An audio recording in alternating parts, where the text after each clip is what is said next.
Alhamdulillah, salatan wa salaman ala rasulillah wa ala alihi wa ashabihi wa mawalah, amma ba'du. Bapak-bapak, ibu sareng saderek sadayana, wabil khusus jajaran PCM pengurus cabang Muhammadiyah Kalangsari Rengas Dengklok, wabil khusus senior saya Bapak Haji Ridwan Malik, rahimani wa rahimakumullah. Semoga Allah Ta'ala merahmati ka urang sadayana. Pada pagi hari ini kita baca HPT, Himpunan Putusan Majelis Tarjih Muhammadiyah. Ini bukan berarti bahwa Muhammadiyah itu pedomannya bukan Quran dan hadis, tetapi HPT. Bukan. Pedomannya adalah Quran dan hadis, tetapi supaya ada keseragaman, maka para ulama yang duduk di Majelis Tarjih Muhammadiyah, baik mulai tingkatan Majelis Tarjih daerah, wilayah sampai pusat, itu secara rutin suka mengadakan kajian-kajian tarjih.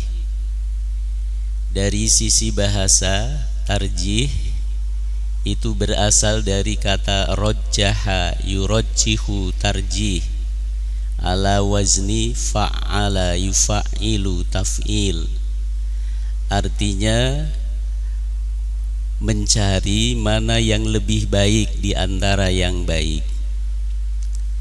Misalkan nih, ketika seseorang sholat, jika di antara dua rakaat kita lihat ada yang langsung bangkit berdiri, tapi ada yang duduk dulu untuk sementara kemudian berdiri. Ini di tengah masyarakat ada dua praktek seperti itu. Tah mana yang lebih baik dari keduanya? Apakah yang langsung berdiri atau yang duduk istirahat sebentar atau jalsatul istirahah baru berdiri? Tah itu oleh ulama tarjih dikaji secara mendalam, baik berdasarkan Quran maupun berdasarkan hadis, kemudian dipilih mana yang lebih baik. Alhamdulillah Muhammadiyah mengambil yang lebih baik itu adalah duduk istirahat dulu, jalsatul istirahah, baru setelah itu berdiri. Bukan berarti yang langsung berdiri itu jelek. Dan kalau kita lihat kitab-kitab klasik yang dikaji oleh saudara-saudara kita dari kalangan Nahdiyin, seperti kitab misalkan Fathul Mu'in, itu juga di sana dinyatakan lebih baik duduk dulu. Sehingga saudara kita dari NU mereka juga sama, duduk dulu sebentar kemudian baru berdiri. Itulah tarjih. Tah pada kesempatan kali ini akan dibahas tentang keimanan. Saya akan langsung bacakan saja. Bismillahirrahmanirrahim, dengan menyebut nama Allah yang Maha Pengasih lagi Maha Penyayang. Bapak, Ibu, dalam setiap memulai segala sesuatu, pertama bacalah Bismillah. Sebab dengan membaca Bismillah, maka keberkahan apa yang kita lakukan itu akan banyak.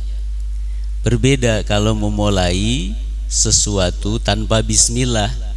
Nabi menyebutkan fahuwa aqta, maka terputuslah keberkahannya. Jadi apa saja, mau masuk masjid, mau melakukan sesuatu, atau jika ibu-ibu mau kerat-keret, jangan ngeret punya suami, kerat-keret boleh dimulai dengan bismillahirrahmanirrahim.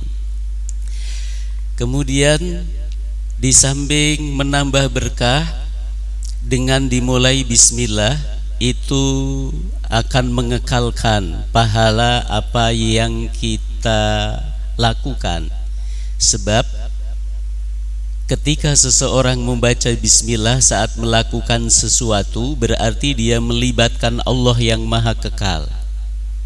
Kita tahu wa yabqa wajhu rabbi, dan akan tetaplah, tidak akan fanalah wajah Allah, maksudnya zat Allah Ta'ala. Kalau kita melakukan sesuatu melibatkan Allah, maka pahalanya akan kekal. Jika kita melakukan sesuatu tanpa dimulai dengan bismillah, dengan kata lain tidak melibatkan Allah, maka berarti apa yang kita lakukan pahalanya belum tentu kekal, karena kita tidak melibatkan Allah yang maha kekal. Itu sebabnya mulailah segala sesuatu dengan bismillahirrahmanirrahim. Lalu la ilaha illallah wahdah, tiada Tuhan selain Allah, wahdahu yang maha esa. Bapak, nama Tuhan kita, proper name Tuhan kita itu adalah Allah, bukan Elohim, bukan Yehova. Betul, menurut Taurat dan menurut Injil, nama Tuhan itu Elohim atau Yehova. Sebenarnya Elohim, Yehova atau Allah itu adalah sama, hanya beda dalam pengucapan karena beda bahasa. Jika Allah bahasa Arab, maka Elohim itu bukan bahasa Arab. Walaupun beda, sesungguhnya sama. Cuma kemudian oleh orang-orang Yahudi dan oleh orang-orang Nasrani itu dipertentangkan, sehingga mereka berpandangan aneh, Tuhan orang Islam mengapa itu Allah? Padahal Allah itu adalah nama diri bagi Tuhan semesta alam. Karena itu di sini dinyatakan la ilaha illallah, tiada Tuhan selain Allah. Selain Allah siapapun dia, mau Uzair, mau Yesus, itu bukan Tuhan, tetapi makhluk Tuhan. Siapapun dia, mau batu, gunung, atau apapun, bintang, matahari, selain Allah itu bukan Tuhan, tapi makhluk Allah. Ini dipertegas oleh Allah dalam berbagai ayat dalam Al-Quran. Sampai di surat pertama Allah itu mengenalkan dirinya. Alhamdulillah. Siapa Allah itu? Rabbul Alamin, Tuhan semesta alam. Ar-Rahman, yang maha pengasih. Ar-Rahim, lagi maha penyayang. Maliki Yaumiddin, yang tiada, Maliki Yaumiddin, raja pada hari kiamat. Jadi kalau kita ditanya siapa Allah, Allah itu Rabbul Alamin, Tuhan semesta alam. Dia maha pengasih, maha penyayang, dan dia juga satu-satunya raja yang akan mengadili semua makhluknya, termasuk Pak Jokowi dan Luhut Binsar Panjaitan. Terlalu ganjang ngajina. Bongana tadi orangnya terlambat, adzan subuh masih di rumah. Saya pikir nyantai nggak dihubungi. Ternyata bagusnya Muhammadiyah teh waktu subuhnya dengan umum ini beda 9 menit. Dalam pikir saya paling baru ke salam. Tadi saya dari rumah itu baca Pak, perjalanan itu bisa cepat. Menurut beberapa keterangan itu kita bisa baca bismillah ala qalbi, bismillah ala rokbi hatta tukwa, bismillah alal ardi hatta tutwa, dibaca 3 kali tanpa bernafas. Itu cepat. Saya pernah dari Rengas Dengklok bawa motor ke Jogja, nganterin motor anak, mau dipaketkan, males dinaikin saja. Jam 2 malam dari Dengklok sampai sana jam 3 Pak. Cuma berapa jam tah? Biar diedit nanti. Berapa jam kalau begitu? 1 jam ya? Bukan, maksudnya dari sini jam 2 malam sampai sana jam 3 sore. Berarti 13 jam. Bapak Ibu sareng saderek sadayana, tiada Tuhan selain Allah, la syarikalah, tiada sekutu baginya. Allah itu maha kuasa dan kekuasaannya mutlak. Saya sering diskusi dengan teman-teman Nasrani. Coba tolong dilihat di 2 Korintus, di mana di sana dinyatakan Tuhan itu memiliki kekuasaan mutlak. Dia Maha Esa. Apalagi di Yohanes dinyatakan jelas Tuhan itu Maha Esa. Mengapa? Kalau Tuhan itu memiliki kekuasaan dan Maha Esa, sementara Yesus menurut Matius pasal 20 ayat 30 itu dia tidak memiliki kekuasaan apapun, tidak bisa melakukan apapun. Masa yang demikian disebut Tuhan? Kalau Tuhan kalau Tuhan, kalau Tuhan tidak. Sebab Tuhan dan Tuhan itu beda. Ya. Orang-orang Belanda dulu ketika jajah Indonesia, untuk penghormatan dan ada rasa takut, orang Indonesia suka menyebutnya Tuhan-Tuhan. Begitu juga dulu para penceramah di era Orla, di awal di masa Presiden Soekarno, ketika mereka berbicara suka menyebut Tuhan-Tuhan yang terhormat. Itu Tuhan, bukan Tuhan. Yang jelas la syarikalah, tiada sekutu baginya. Nyata sekali di dalam Al-Quran di surat Al-Ikhlas, Qul huwallahu ahad, Allahus somad, lam yalid walam yulad walam yakul lahu kufuwan ahad. Di mana ada hadis kalau di bulan Sya'ban supaya kita sering baca surat ini minimal 11 kali. Osok baca Pak? Osok alhamdulillah berapa kali? 11 kali. Bagus, benar sesuai dengan hadis. Terus lahu la syarikalah wa bihil haulu wal quwwatu, dan dengan Allah lah al haulu, ada daya, dan dengan Allah pula al quwwah, ada kekuatan. Maksudnya segala daya upaya di mana kita bisa mendekatkan diri dengan Allah, baik lewat ibadah-ibadah yang wajib maupun ibadah-ibadah yang sunnah, termasuk segala kekuatan sehingga kita bisa menghindari durhaka, maksiat, permusuhan, kemungkaran. Itu semua semata-mata karena Allah Ta'ala. Tanpa itu tidak akan ada daya dan kekuatan. Kita semuanya dari rumah berangkat ke sini itu membutuhkan daya dan kekuatan. Itu semata-mata karena diberikan Allah, bukan karena usaha kita sendiri. Banyak di antara kita yang jam 3 sudah nyaring, jam 3 sudah bangun, tetapi kenyataannya mereka tidak mau berangkat ke sini sekalipun tahu di sini akan ada acara. Mengapa? Satu di antara jawabannya karena Allah tidak memberikan al-haul wal quwwah, daya dan kekuatan kepada mereka. Itu sebabnya sahur Nabi sering-seringlah membaca la haula wala quwwata illa billahil aliyil azim.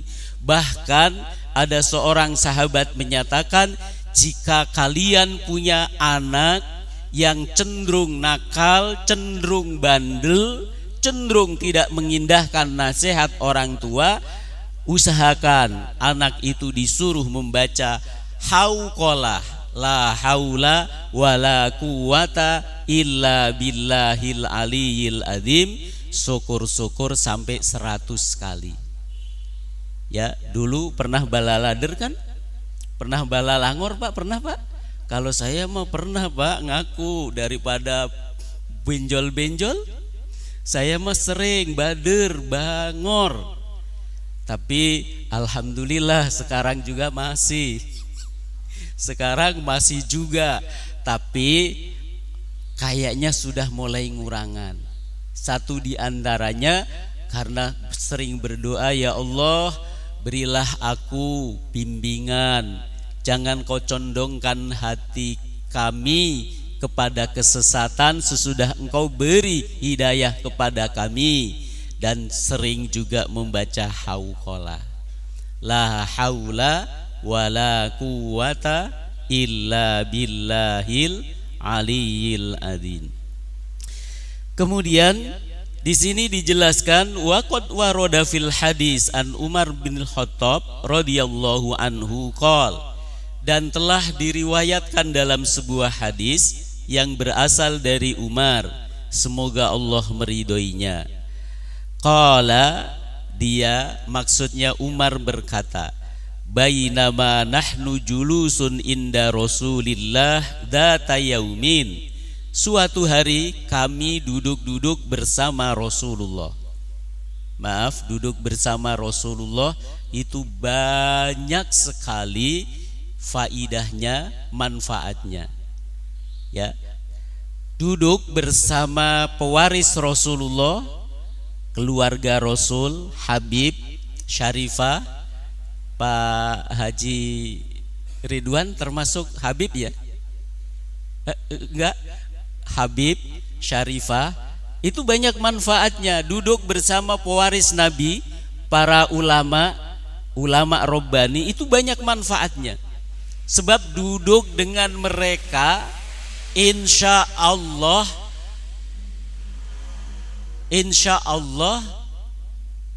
kebaikan-kebaikan akan Allah curahkan. Duduk bersama Nabi, keluarganya dan para pewarisnya, apalagi mohon maaf dalam berzikir, dalam majelis zikir, majelis ilmu, insya Allah akan banyak manfaatnya. Itu sebabnya para sahabat itu sering duduk bersama Nabi. Karena itu di sini diceritakan oleh sahabat Umar, suatu hari kami duduk bersama Nabi. Ya, bersama Nabi. Ittala'a alaina rajulun syadidun bayadus siyab. Mendadak ada seorang laki-laki yang pakaiannya sangat putih, sadidu syawadi sya'ari, yang rambutnya sangat hitam, la yura alaihi atharus safar, dia tidak terlihat telah melakukan perjalanan yang jauh, wala ya'rifuhu minna ahadun, dan saya juga tidak, dan kami tak seorang pun yang mengenal dia. Hatta jalasa ilan Nabi sallallahu alaihi wasallam, tahu-tahu laki-laki itu duduk mendekati Nabi, duduk bersama Nabi. Lalu fa'asnada rukbataihi ila rukbataihi, lalu dia merapatkan kedua lututnya ke dua lutut Nabi. Wa wadu'a kaffaihi ala fahidaihi, lalu dia meletakkan kedua tangannya di atas paha Nabi. Wa qala, seraya berkata, ya Muhammad akhbirni anil Islam, Muhammad tolong beritahukan aku tentang Islam. Qala, waktu itu Nabi menjawab, al-Islam an tashhada alla ilaha illallah wa anna Muhammadar Rasulullah. Islam itu adalah engkau bersaksi bahwa Muhammad adalah, bahwa tiada Tuhan selain Allah dan Muhammad adalah utusan Allah.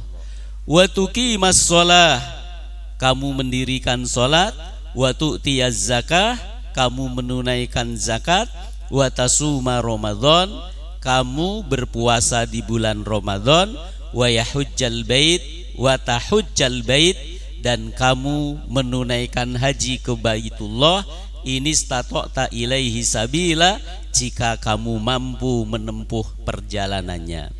Qala, laki-laki itu berkata, sodaqta, sampean benar, sodaqta, kamu benar. Jadi diceritakan di hadis ini ada seorang pakaiannya serba putih, rambutnya sangat hitam, tahu-tahu datang ke majelis Nabi, ke tempat Nabi berkumpul dengan para sahabatnya.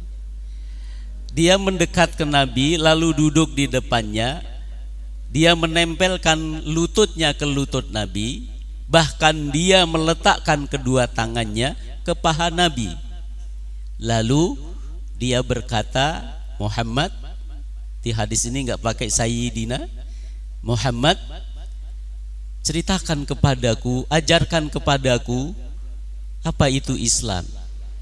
Lalu Nabi menyatakan, Islam itu kamu bersyahadat asyhadu alla ilaha il, lalu sholat, zakat, puasa, dan haji. Setelah memperoleh jawaban itu dari Nabi, laki-laki itu bilang, sodaqota, kamu benar, sodaqta, kamu benar. Kemudian dari sini tahulah kita bahwa Islam itu lalu disimpulkan ada 5 rukun, yaitu syahadat, terus sholat, zakat, puasa, dan haji.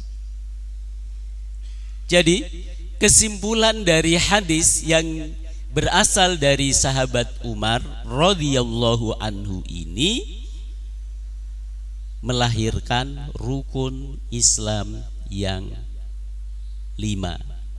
Syahadat, persaksian bahwa tiada Tuhan selain Allah, bahwa Muhammad adalah utusan Allah. Yang kedua sholat, yang ketiga zakat, yang keempat puasa, dan yang kelima haji. Bapak, syahadat, persaksian bahwa tiada Tuhan selain Allah di dalam Islam itu sangat-sangat penting. Bahkan syahadat ini menjadi pintu gerbang bagi seseorang untuk masuk Islam. Jika ada seseorang dia telah mengucapkan kalimah syahadah, asyhadu alla ilaha illallah wa asyhadu anna Muhammadar Rasulullah, maka dia telah dianggap sebagai muslim. Ada yang bertanya, bagaimana kalau dia tidak sholat, tidak zakat, tidak puasa, tidak haji? Imam Syafi'i menyebutkan, walau tidak sholat, zakat, puasa, dan haji, padahal mampu untuk itu, tapi dengan sengaja meninggalkannya, dia tetap dihukumi sebagai seorang muslim. Jika dia mati, pula saralah sebagai muslim. Jika dia mati dan keluarganya minta untuk disolatkan, solatkanlah. Sampai segitunya.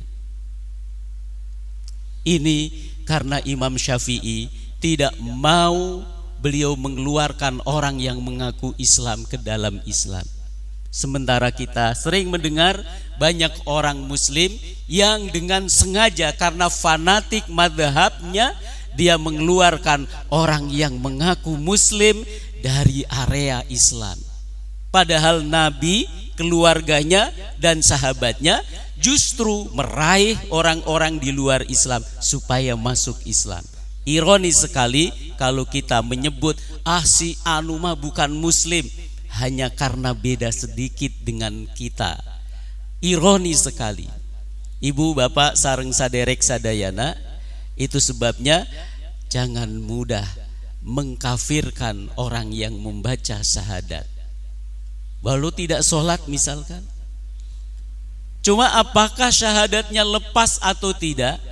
Pak, kalau boleh saya tamsilkan, ini rukun Islam: syahadat, sholat, zakat, puasa, haji. Kalau saya tamsilkan minuman ini adalah Islam, jika Islam saya pegang dengan 5 rukun ini, insya Allah kuat. Mau saya tarik ke atas, ke bawah, ke kanan, ke kiri, bahkan saya putar-putar ke kanan, ke kiri, tetap terpegang Islamnya. Tapi seandainya tidak haji, masih kepegang. Seandainya tidak zakat, karena dia orang biasa, bukan orkai, bukan orang kaya, masih kepegang kuat. Seandainya tidak puasa, masih kepegang. Tapi sangat mungkin jika ke atas ke bawah bisa jatuh. Tapi bagaimana seandainya jika tidak sholat? Tentu jatuh Islamnya. Tapi aneh, Imam Syafi'i menyatakan tadi, itu semuanya dalam rangka supaya orang tidak lari dari Islam. Ya, dengan begitu minimal tandanya supaya Islamnya bisa kepegang. Ada berapa, Pak? Ada 2, minimal 2 ya, syahadat dan sholat. Alhamdulillah syahadatnya kenceng, Pak. Alhamdulillah. Sholatnya alhamdulillah, apalagi yang jenggotnya panjang ya, sudah bodas. Waduh, itu mah kudu hati-hati, sudah warning ya. Ti Allah Subhanahu wa ta'ala. Sami Pak abdi ge cuma osok dikeretan supaya kelihatan muda. Bapak Ibu sareng saderek sadayana, lalu orang yang datang yang pakaiannya serba putih itu bertanya lagi. Katanya fa'ahbirni anil iman. Coba tolong ajarkan kepadaku Muhammad tentang iman.